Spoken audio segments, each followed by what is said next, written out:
The Alien Princess's Hidden World. Left me speechless.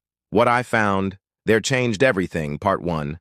The Crash That Changed Everything.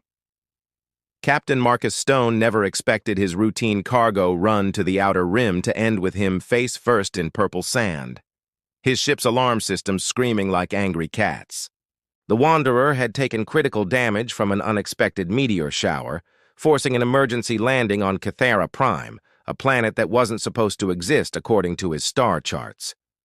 He pulled himself from the wreckage, checking his environmental suit's readings. The atmosphere was breathable, if a bit thin, and the gravity felt lighter than Earth's. Purple vegetation stretched in all directions, with crystalline formations jutting from the ground like frozen lightning. It was beautiful in an alien way that made his chest tight with wonder. "Well, Marcus," he muttered to himself, "you've really done it this time." The distress beacon was fried, along with most of his communication equipment. He had emergency rations. For a week, maybe 2 if he stretched them. Not exactly the retirement plan he'd been hoping for at 45. As he surveyed the damage, movement caught his eye. Something glided between the crystal formations, too fluid to be human, too purposeful to be an animal. His hand instinctively moved to his sidearm, though he hoped he wouldn't need it. A figure emerged from behind the largest crystal spire. She was tall, elegant, with skin that seemed to shimmer like moonlight on water. Her hair flowed in impossible colors, shifting from deep blue to silver as she moved. Most striking were her eyes. They held the depth of ancient stars and the curiosity of a child seeing something new for the first time. She wore what looked like living armor, organic plates that moved with her breathing. When she spoke, her voice carried musical tones that his translator struggled to process. "You are not of Kythera," she said, tilting her head. "Your vessel? It screams in metal tongues." Marcus raised his hands slowly, showing he meant no harm. "I'm Marcus Stone, from Earth. My ship crashed. I didn't mean to intrude on your world." Her expression shifted, surprise replacing caution. "Earth, the third world of Sol. You are human." "You know about Earth?" Marcus couldn't hide his amazement. She stepped closer, her movements graceful despite the obvious power in her frame. "We have watched your species for many cycles. You are younger than expected. I am Princess Zyra of the Kytheran Empire." Princess? Marcus felt his throat go dry. He'd just crash-landed on a royal planet.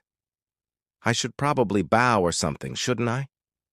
Zyra's laugh was like wind chimes in a gentle breeze. "Your species is as curious as our scholars predicted. Tell me, Marcus Stone of Earth, why do humans venture so far from their birth world with such primitive vessels?" The question stung a bit, but he couldn't deny the truth.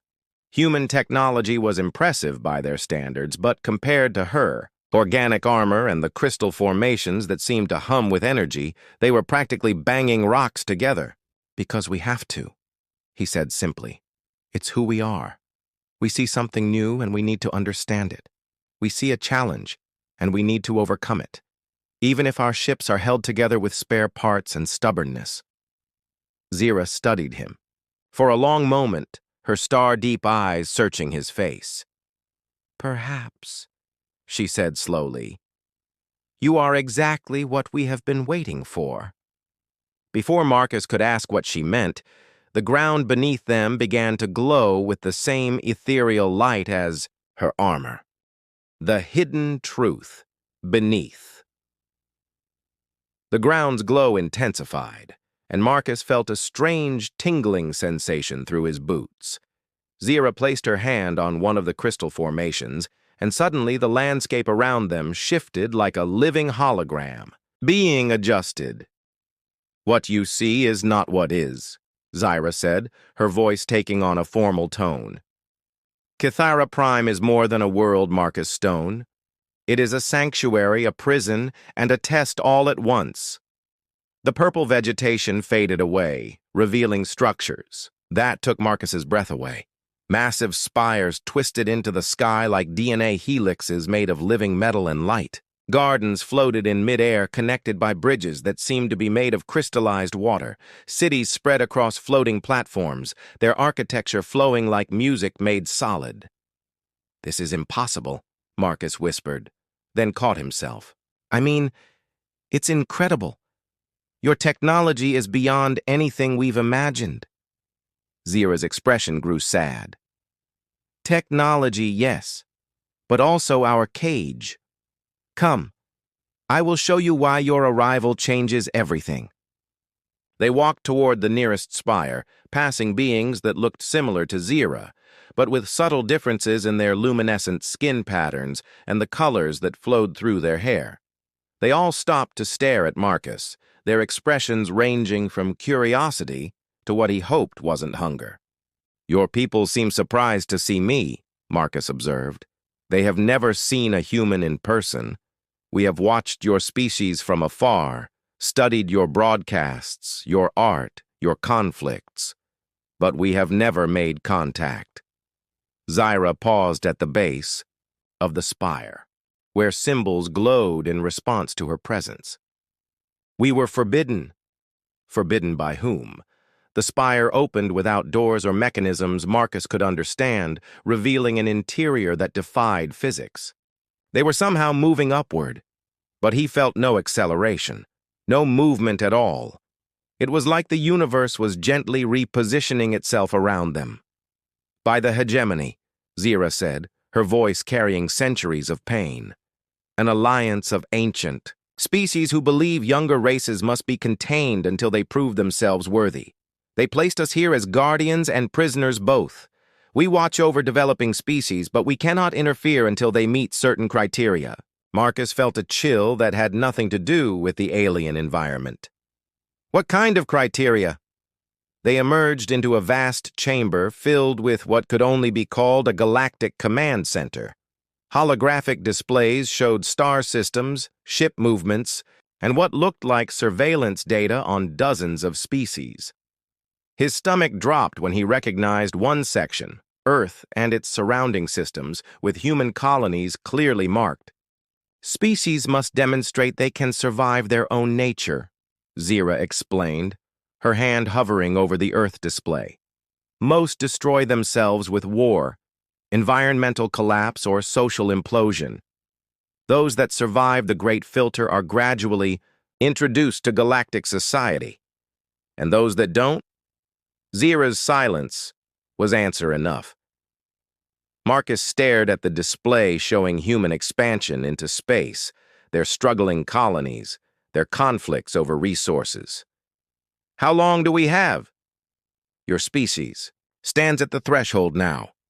Some among the hegemony believe humans are too aggressive, too unpredictable.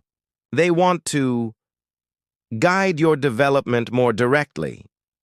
She met his eyes. "Others believe you should be ended before you become a threat." The weight of it hit him like a physical blow. Humanity's entire future hung in the balance, decided by beings they didn't even know existed. "But you brought me here," Marcus said slowly. "You're showing me this." "Why?" Princess Zira turned from the displays, her eyes blazing with determination that reminded Marcus of every human pioneer who'd ever looked at an impossible challenge and said, "Yes." "Because I believe your species has something the galaxy desperately needs, something worth fighting for." The test of humanity's heart. Zira led Marcus deeper into the spire, past chambers filled with technology that seemed to blend science and art into something transcendent. They stopped before a circular room where the walls showed live feeds from across human space. Colonies struggling to survive on hostile worlds, ships pushing deeper into unknown regions, scientists working tirelessly to solve problems that should have been impossible. "Your people fascinate us," Zira said, gesturing to the displays. "Most species we observe follow predictable patterns. They expand cautiously, build slowly, consolidate power. But humans," she touched the wall, and the image zoomed in on a human colony ship limping toward a distant star, its hull patched with whatever materials they could find. You leap before you look. You attempt the impossible as if it were merely difficult. Marcus watched his people struggle across the stars, pride and heartbreak warring in his chest. We're stubborn that way. My grandmother used to say humans were too dumb to know when something couldn't be done. Perhaps that is your greatest strength. Zira's expression grew serious. The Hegemony Council meets in 7 cycles to decide humanity's fate. 3 outcomes are possible: acceptance into galactic society, continued isolation until you prove yourselves, or... She didn't finish. Extinction, Marcus said quietly. The vote is close. The Sindari believe humans are too violent, pointing to your wars and conflicts. The ethereal collective sees you as chaotic, unable to plan beyond immediate needs. The crystalline archive considers you intellectually inferior. Her jaw tightened with frustration. They judge your species based on statistics and surveillance data. Marcus felt anger rising, but pushed it down. Getting emotional wouldn't help humanity now. What would it take to change their minds? A demonstration. Proof that humans possess qualities the galaxy needs. Zira turned to face him fully. There is something you must understand about the hegemony, Marcus Stone. They are ancient, powerful, and wise, but they have grown stagnant. They solve problems through committee and consensus. They explore cautiously. They innovate carefully. She waved her hand, and the walls showed images of hegemony worlds. Beautiful, peaceful, and somehow empty despite being populated. Perfect cities where nothing seemed to change. Perfect societies where nothing seemed to grow. They have forgotten what it means to take risks, to fail, to get up and try again. That fire that drives your species to attempt the impossible even when you know you might fail, they lost that long ago. Marcus studied the serene alien worlds, understanding dawning. They need us because we're reckless. You are not reckless, you are brave. There is a difference, though it appears subtle to outside observers. Zira's eyes gleamed. The galaxy faces challenges that cannot be solved through careful planning and ancient wisdom. There are threats coming that will require the kind of desperate innovation your species excels at. What kind of threats? Before she could answer, alarms began sounding throughout the spire. The peaceful atmosphere shattered as Kitharan voices called out in their musical language, urgent and afraid. Zira's face went pale, her luminescent skin flickering. Impossible! They are not supposed to arrive for 3 more cycles. Who? The Hegemony Council? No. She grabbed his arm, her grip surprisingly strong. The Hegemony's enforcement fleet. Someone has reported unauthorized contact with a developing species. They are coming to investigate, and if they find what we have shown you... Marcus felt his blood run cold. What happens then? My people will be relocated to a prison world, and your species will be classified as compromised. The Earth and all human colonies will be cleansed before you can spread whatever contamination they believe we have shared. The displays around them shifted, showing massive ships dropping out of hyperspace at the edge of the Cathera system. Their design was elegant and terrifying, clearly built by beings who had never known defeat. How long do we have? Marcus asked. 6 hours before they reach orbit. Zira straightened, and for the first time Marcus saw the royal steel beneath her gentle exterior. Perhaps it is time to show the galaxy what humans can do when everything depends on them. Marcus grinned, feeling that familiar fire that had driven him to the stars in the first place. Lady, you just said the magic words. The dawn of a new alliance. The silence that followed lasted exactly 17 seconds, Marcus counted. Then chaos erupted across every communication channel as the enforcement fleet tried to process what they had just witnessed. Impossible, came the stone voice again, but now it carried uncertainty. Primitive species cannot achieve intersystem communication without permission? Princess Zyra stepped forward, her royal bearing now backed by something more powerful than ancient protocol, the courage of conviction. Perhaps the hegemony has forgotten that true advancement comes not from following rules, but from writing new ones. Marcus monitored the human response network, watching as his species proved everything Zyra had believed about them. Colony ships were already changing course, heading for Kithara, despite having no idea what they would find. Scientists were sharing research at unprecedented rates. Military commanders were offering protection for this first contact, not through threats but through cooperation. The hegemony will not be impressed by primitive displays, the enforcement commander said, but his certainty was cracking. Then let me show you something that will impress them, Marcus said, his hands flying over the hybrid controls. Computer, show them the Mars terraforming project. The display filled with images of humanity's greatest ongoing achievement, the transformation of an entire world using technology that shouldn't have worked, powered by determination that couldn't be quantified. But more than the engineering marvel, it showed the human story behind it. Families volunteering for one way, trips to an uncertain future. Scientists working for decades on problems with no guaranteed solutions. Children being born on a world that was slowly, impossibly becoming home. Biological markers indicate this species achieved atmospheric modification without hegemony-approved technology, came a different voice from the fleet, tinged with what might have been awe. Because we didn't know it was impossible, Marcus said simply. By the time we figured out we should have failed, we were already succeeding. More data flowed through the network. Human music that had reached other star systems, carrying emotions that translated across species barriers. Mathematical proofs discovered by human children that had eluded advanced civilizations. Art created in the depths of space that spoke to something universal about hope and wonder. Princess Zyra watched the displays with tears of light flowing down her luminescent cheeks. My people have observed the galaxy for millennia, she said, her voice carrying across the communication channels. We have seen species rise and fall, watched civilizations bloom and fade, but never have we seen a species that faces the impossible and responds not with caution or despair, but with curiosity and determination. The Kitharan princess speaks truly, came a new voice. Ancient, layered with harmonics that suggested vast intelligence. I am archive singer Thalvar, of the Crystalline Collective. We have monitored this exchange with great interest. Marcus felt his heart stop. One of the Hegemony Council members was speaking directly to them.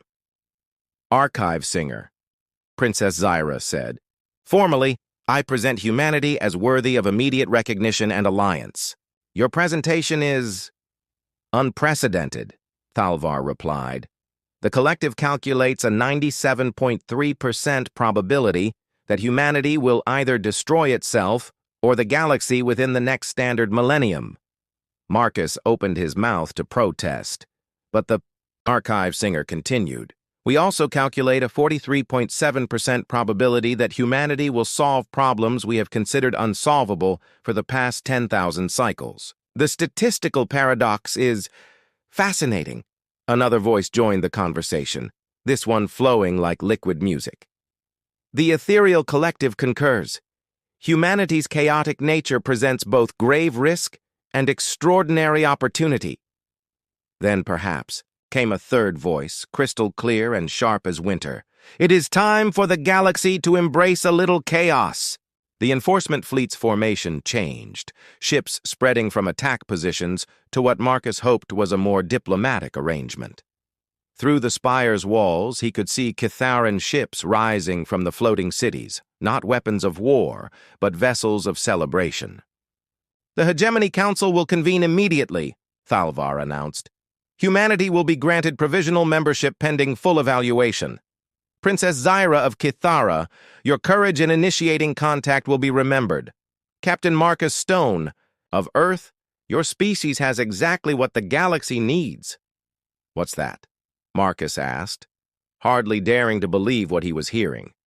The audacity to attempt the impossible and the stubbornness to succeed at it. As the communication channels filled with diplomatic protocols and formal recognition procedures, Marcus found himself standing beside Princess Zira, watching human ships appear in the Kithara system. Not as invaders or supplicants, but as allies. "You did it," Zira said softly. "You saved both our species." Marcus shook his head, looking out at the impossible sight of human and alien vessels flying together against the star-filled void. "No, we did it. Humans and Kitharans, working together to prove that sometimes the best solutions come from the most unlikely partnerships." Princess Zira smiled, her luminescent skin glowing with joy. "Then let us show the galaxy what humans and Kitharans can accomplish together."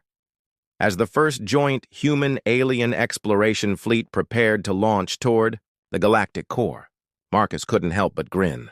Humanity had just proved they belonged among the stars, not through conquest or submission, but by being exactly what they had always been: impossible, stubborn, and absolutely determined to make the universe a better place, one crazy idea at a time. The galaxy would never be the same.